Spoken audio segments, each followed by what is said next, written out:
तो हेलो दोस्तों, नमस्कार। स्वागत है आप सभी का एक बार फिर से आपके अपने यूट्यूब चैनल GK/GS बाय राज सर क्लासेस में। आइए दोस्तों, आज हम जानेंगे 3 अक्टूबर 2023 का करंट अफेयर। अब हमारे अक्टूबर मंथ के करंट अफेयर स्टार्ट हो चुके हैं, तो चलिए वीडियो में आगे बढ़ते हैं। अगर अभी तक आपने चैनल को सब्सक्राइब नहीं किया है तो चैनल को सब्सक्राइब करें, बेल आइकन को दबाएँ ताकि आगामी वीडियो की नोटिफिकेशन आपके तक पहुँच सके। चलिए दोस्तों, पहला क्वेश्चन देखते हैं। पहला क्वेश्चन है, फिजियोलॉजी या मेडिसिन, है ना, में 2023 का नोबेल पुरस्कार संयुक्त रूप से किन वैज्ञानिक को दिया गया है? तो किन को दिया गया है? कैटालिन कारिको और ड्रू विस्मैन। किसे दिया गया है दोस्तों? 2 लोगों को दिया गया है, कैटालिन कारिको और ड्रू विस्मैन। नेक्स्ट आता है, वर्ष 2023 में फिजिक्स का नोबेल पुरस्कार संयुक्त रूप से किन वैज्ञानिक को दिया गया है? तो 3 वैज्ञानिक को मिला है फिजिक्स में। किन किन को? पिएरे एगोस्टिनी, फेरेंक क्रूज और एनी एल हुइलियर। किन किन को मिला है? पिएरे एगोस्टिनी, फेरेंक क्रूज और एनी एल हुइलियर। 3 व्यक्ति को मिला है। और साइंस में, चिकित्सा क्षेत्र में मिला है कैटालिन कारिको और ड्रू विस्मैन। चलिए नेक्स्ट चलते हैं, बातचीत करते हैं। विश्व बैंक ने वित्त वर्ष 2023-24 के लिए भारत की GDP ग्रोथ का क्या पूर्वानुमान लगाया है? तो 6.30%। क्या लगाया है दोस्तों? विश्व बैंक के अनुसार 6.30%। भारत के पहले सोलर रूफ साइकिलिंग ट्रैक का उद्घाटन किस शहर में किया गया? तो भारत के पहले सोलर रूफ साइकिलिंग ट्रैक का उद्घाटन हैदराबाद शहर में किया गया। ये भारत का पहला सोलर रूफ साइकिलिंग ट्रैक है दोस्तों, ये याद रखना है अपने को ना। चलिए आगे बढ़ते हैं। नेक्स्ट है, हाल ही में मालदीव के निर्वाचित राष्ट्रपति कौन बने हैं? तो मोहम्मद मुइज़्ज़ू। कौन बने हैं? मोहम्मद मुइज़्ज़ू बने हैं और ये चीन देश के समर्थक हैं। CBDT के चेयरमैन कौन है जिनका कार्यकाल हाल ही में बढ़ा दिया गया? तो CBDT के चेयरमैन कौन है दोस्तों? नितिन गुप्ता है। कौन है? नितिन गुप्ता जी। चलिए, भारत के बाहर डॉक्टर BR अम्बेडकर की सबसे बड़ी प्रतिमा का अनावरण किस देश में किया गया है और किया जाएगा मतलब? तो दोस्तों USA, अमेरिका में, है ना। मुंबई में खादी और ग्रामोद्योग द्वारा आयोजित खादी महोत्सव का उद्घाटन किसने किया? तो नारायण राणे जी ने किया है। नेक्स्ट है, अंतर्राष्ट्रीय अहिंसा दिवस प्रतिवर्ष कब मनाया जाता है? तो 2 अक्टूबर को मनाया जाता है। अब हम ऑप्शन वाले क्वेश्चन देखते हैं। वर्ष 2023 में फिजिक्स का नोबेल पुरस्कार कितने वैज्ञानिक को संयुक्त रूप से दिया गया? तो 3 वैज्ञानिक को दिया गया है, अभी हमने देख चुके हैं, है ना। भारत के बाहर डॉक्टर BR अम्बेडकर की सबसे बड़ी प्रतिमा का अनावरण किस देश में किया जाएगा? तो right answer option number D, USA। Mumbai में खादी और ग्रामोद्योग द्वारा आयोजित खादी महोत्सव का उद्घाटन किसने किया? देखिए कहाँ पे हुआ है? मुंबई शहर में हुआ है, तो नारायण राणे जी ने किया। Option number C right answer है। चौथा क्वेश्चन आता है, हाल ही में मालदीव के निर्वाचित राष्ट्रपति कौन बने हैं? तो option number B, Mohamed Muizzu. CDB के चेयरमैन कौन है जिनका कार्यकाल हाल ही में बढ़ा दिया गया है? तो राइट आंसर है नितिन गुप्ता जी। नेक्स्ट आता है, भारत के पहले सोलर रूफ साइकिलिंग ट्रैक का उद्घाटन किस शहर में किया गया है? तो राइट आंसर है दोस्तों हैदराबाद में। भारत का पहला सोलर रूफ साइकिलिंग ट्रैक है। चलिए, विश्व बैंक ने वित्त वर्ष 2023-24 के लिए भारत की GDP ग्रोथ का क्या पूर्वानुमान लगाया है? तो 6.30%। Option number B right answer है। चलिए अब डिटेल वाले क्वेश्चन देख लेते हैं। देखिए, पाकिस्तान को हराकर भारत बना सैफ अंडर-19 फुटबॉल चैंपियनशिप, है ना। देखिए, भारत टीम ने नेपाल की राजधानी काठमांडू में जारी सैफ अंडर-19 फुटबॉल चैंपियनशिप का खिताब अपने नाम किया। फाइनल में भारत ने पाकिस्तान की टीम को 3-0 से करारी शिकस्त दी। कितने 0 से? 3-0 से। और दोस्तों किसने जीत लिया है सैफ चैंपियन?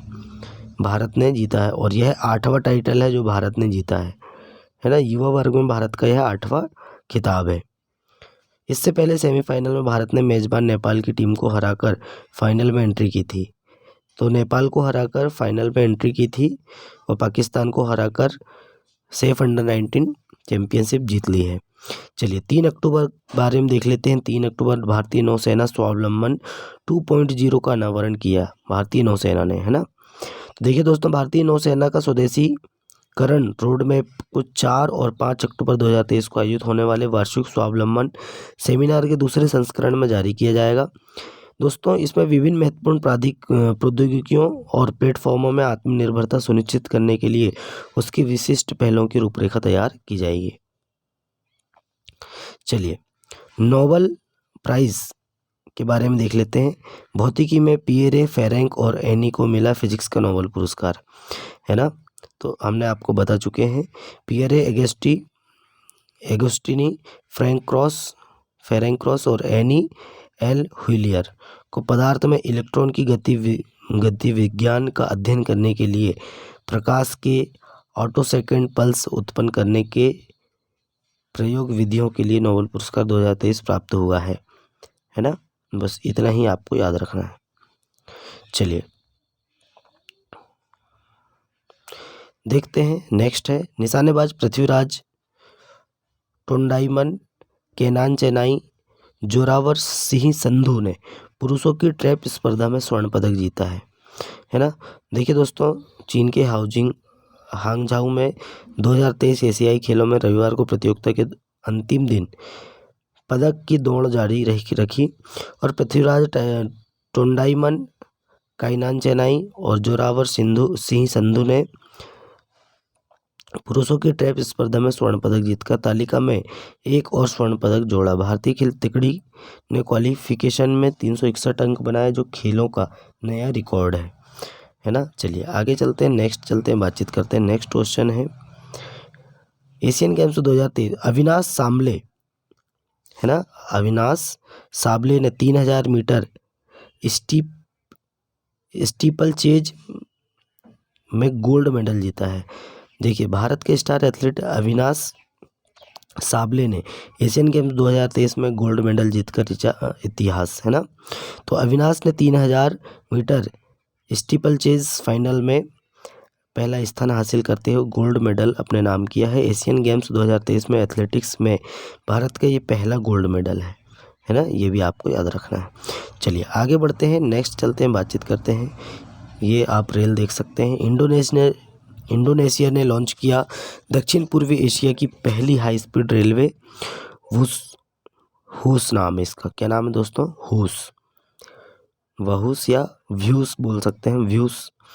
देखिए, इंडोनेशियाई राष्ट्रपति जोको विडोडो, क्या नाम है इनका? इंडोनेशिया के राष्ट्रपति कौन है? जोको विडोडो ने सोमवार को आधिकारिक तौर पर दक्षिण पूर्व एशिया के पहले हाई स्पीड रेलवे का उद्घाटन किया, जो देश के बुनियादी ढांचे के विकास के लिए एक महत्वपूर्ण मील का पत्थर है। महत्वाकांक्षी परियोजना, जिसे व्यूस हाई स्पीड रेलवे के रूप में जाना जाता है, तो इंडोनेशिया ने लॉन्च किया दक्षिण पूर्व एशिया की पहली हाई स्पीड रेलवे। दक्षिण पूर्व एशिया, है ना, कि जो पहली हाई स्पीड रेलवे है उसको लॉन्च किया है इंडोनेशिया ने, जिसका नाम क्या है? व्यूस। चलिए आगे बढ़ते हैं, नेक्स्ट चलते हैं। देखिए दोस्तों, नोबेल प्राइज़ 2023 कैटालिन कारिको और डू विस्मैन को चिकित्सा में मिला नोबेल पुरस्कार, है ना। बस इतना ही आपको याद रखना, 2 व्यक्ति को मिला है। माफ़ कीजिए दोस्तों अगर आवाज़ आपको अच्छे समझ नहीं आ पा रही होगी, क्योंकि थोड़ी सी तबीयत ख़राब है, तो हम फिर भी आपके लिए वीडियो बना रहे हैं। चलिए दोस्तों, अगर अभी तक आपने दोस्तों चैनल को सब्सक्राइब नहीं किया तो चैनल को सब्सक्राइब कर लीजिए। वीडियो को दोस्तों अपने दोस्तों में ज़्यादा से ज़्यादा शेयर करें। चलिए आगे बढ़ते हैं। लेफ्टिनेंट जनरल रघुनिवास, है ना, लेफ्टिनेंट जनरल रघुनिवासन बने बीआरओ के नए चीफ, है ना। तो लेफ्टिनेंट जनरल दोस्तों रघुनिवासन ने शनिवार को सीमा सड़क संगठन के 28वें महानिदेशक का पदभार संभाल लिया है। कितने नंबर के बने हैं ये? 28वें। बीआरओ के नए चीफ कौन बन गए हैं? जनरल रघु श्रीनिवासन। और यह बदलाव दोस्तों लेफ्टिनेंट जनरल राजीव चौधरी को सेवानिवृत्ति के बाद किया गया है। पहले कौन थे? 27वें नंबर के राजीव चौधरी जी थे। चलिए आगे बढ़ते हैं। रघुनिवासन जी बने, ये आपको याद रखना है। चलिए, चीन समर्थक नेता मोहम्मद मुइज़्ज़ू ने मालदीव के राष्ट्रपति चुनाव में जीत हासिल की है ना। प्रोग्रेसिव पार्टी ऑफ मालदीव के ये मोहम्मद मुइज़्ज़ू ने जीत हासिल की है। इब्राहिम मोहम्मद ने पहले इसके राष्ट्रपति थे। मालदीव की राजधानी दोस्तों माले है। सबसे छोटा देश है एशिया का। चलिए आगे बढ़ते हैं। इन्होंने दोस्तों 53% वोट हासिल किए हैं। चलिए आगे बढ़ते हैं। स्वच्छता ही सेवा, है ना, माफ़ कीजिए। चलिए, स्वच्छता ही सेवा अभियान, कचरा मुक्त अभियान की मुख्य विशेषता। देखिए 15 सितंबर को शुरू हुआ स्वच्छता ही सेवा अभियान महात्मा गांधी की जयंती की पूर्व संध्या पर अपने समापन पर पहुंच गया। इस राष्ट्रव्यापी पहल, जिसे स्वच्छता ही सेवा अभियान के रूप में भी जाना जाता है, का नेतृत्व किसने किया दोस्तों? श्री प्रधानमंत्री नरेंद्र मोदी जी ने किया था, है ना। और दोस्तों यह अभियान केवल एक अकेला प्रयास नहीं था, बल्कि हर साल 2 अक्टूबर को मनाए जाने वाले स्वच्छ भारत दिवस या स्वच्छता दिवस के भव्य उत्सव का अग्रदूत था। चलिए आगे बढ़ते हैं, नेक्स्ट चलते हैं, बातचीत करते हैं। देखिए अजय जडेजा जी हैं, पूर्व भारतीय कप्तान रह चुके हैं। अजय जडेजा बने अफगानिस्तान क्रिकेट टीम के mentor. Afghanistan cricket board ACB ने सोमवार को पूर्व भारतीय कप्तान अजय जडेजा को आगामी 1 दिवसीय विश्व कप के लिए टीम मेंटर नियुक्त किया है। अजय जडेजा जी को 5 अक्टूबर से 19 नवंबर तक भारत में होने वाला है विश्व कप, है ना। चलिए नेक्स्ट चलते हैं, बातचीत करते हैं। एशियन गेम्स, तजिंदर पाल सिंह ने शॉट पुट में जीता स्वर्ण पदक। देखिए दोस्तों, भारतीय एथलीट एशियन गेम्स में अपने शानदार प्रदर्शन को जारी रखते हुए भारत के star shot put thrower Tajinder Pal Singh Toor ने, कौन है दोस्तों ये? तजिंदर सिंह तूर, है ना। तजिंदर पाल सिंह तूर ने शॉट पुट में इवेंट में गोल्ड मेडल जीता है। तूर ने इस इवेंट में भारत को दूसरा ट्रैक फील्ड स्वर्ण पदक दिलाया। तूर ने 2018 में जकार्ता, 2023 में हांगजो और परमुदम सिंह बराड़ ने 1954, 1958 में, जोगिंदर सिंह 1966, 1970 में और बहादुर सिंह चौहान ने 1978, 1982 के बाद अपने एशियन गेम्स में गोल्ड मेडल का बचाव करने वाले चौथे भारतीय शॉट पुटर बन गए हैं तजिंदर सिंह तूर। चलिए नेक्स्ट चलते हैं, बातचीत करते हैं। विश्व अंतरिक्ष सप्ताह देख लेते हैं। 4 से 10 अक्टूबर तक मनाया जाएगा। विश्व अंतरिक्ष सप्ताह दोस्तों हर साल 4 से 10 अक्टूबर तक विज्ञान और प्रौद्योगिकी और मानव स्थिति की बेहतरीन की दिशा में उनके योगदान का जश्न मनाने के लिए अपना मनाया जाता है ना। तो वर्ल्ड स्पेस वीक WSW को संयुक्त राष्ट्र महासभा द्वारा 6 दिसंबर 1999 को घोषित किया गया था। तो हम कब से मना रहे हैं दोस्तों? 1999 से मना रहे हैं विश्व अंतरिक्ष सप्ताह। चलिए नेक्स्ट चलते हैं, बातचीत करते हैं। आप देख सकते हैं, चलिए नौसेना के उप प्रमुख बने वाइस एडमिरल तरुण सोबती।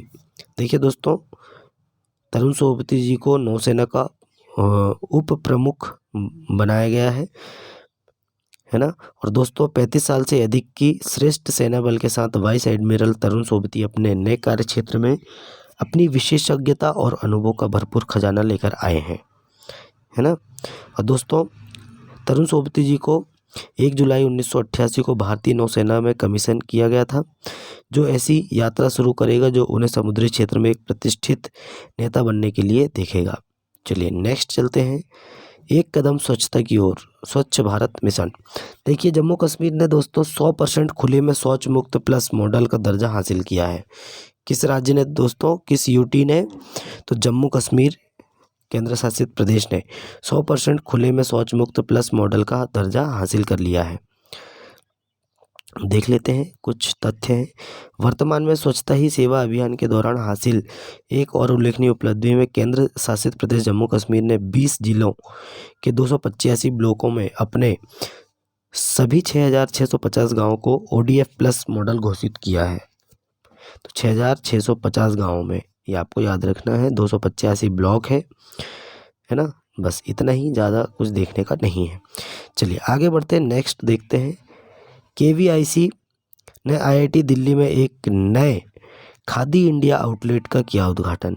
देखिए दोस्तों, खादी और ग्रामोद्योग आयोग KVIC ने 2 अक्टूबर को दिल्ली में प्रतिष्ठित भारतीय प्रौद्योगिकी संस्थान IIT परिसर में खादी इंडिया के एक नए आउटलेट का उद्घाटन किया है। यह समय दोस्तों इससे अधिक उपयुक्त नहीं हो सकता था, क्योंकि यह गांधी जयंती के उत्सव को चिन्हित करता है, जो राष्ट्रपिता महात्मा गांधी जी की स्मृति को समर्पित एक दिन है, जिन्होंने आत्मनिर्भरता और राष्ट्रीय गौरव के प्रतीक के रूप में खादी के कारण का समर्थन किया। चलिए नेक्स्ट चलते हैं, बातचीत करते हैं। पाकिस्तान की मुद्रास्फीति बढ़कर 31.4% हुई, आर्थिक संकट का गहरा अन्वेषण। देखिए, ईंधन और ऊर्जा की बढ़ती कीमतों के कारण सितंबर में पाकिस्तान की मुद्रास्फीति दर सालाना आधार पर बढ़कर 31.4 हो गई। यह खतरनाक वृद्धि अगस्त में 27.4 के उच्च स्तर के बाद हुई, जो राष्ट्र के सामने आने वाली गंभीर आर्थिक चुनौतियों को उजागर करती है। अंतर्राष्ट्रीय मुद्रा कोष IMF, इंटरनेशनल मॉनेटरी फंड ने दोस्तों जुलाई में $3 अरब के ऋण को मंजूरी दी थी, जिससे संप्रभु ऋण चूक को रोका जा सकता है, लेकिन इसके लिए कड़ी शर्तें लगा दी गई है। आयात प्रतिबंधों में ढील देने और सब्सिडी हटाने जैसे सुधारों ने वार्षिक मुद्रास्फीति बढ़ावा दिया, जो मई में रिकॉर्ड 38% तक पहुंच गया है। चलिए आगे चलते हैं, नेक्स्ट देखते हैं। अस्त्र BVR मिसाइल वायुसेना के बेड़े में जल्द शामिल होगी यह मिसाइल।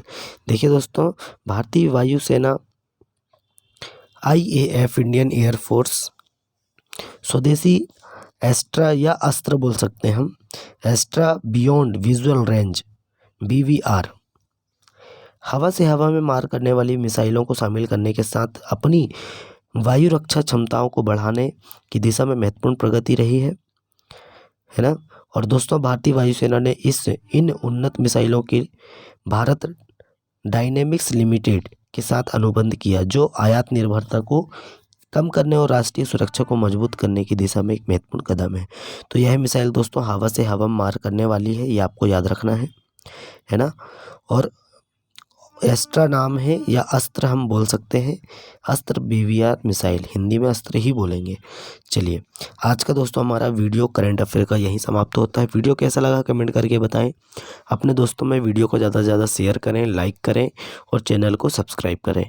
चलिए दोस्तों, मिलते हैं ऐसे ही वीडियो में, नेक्स्ट वीडियो में, कल का वीडियो में देखते हैं करंट अफेयर। तब तक के लिए दोस्तों जय हिंद, जय भारत।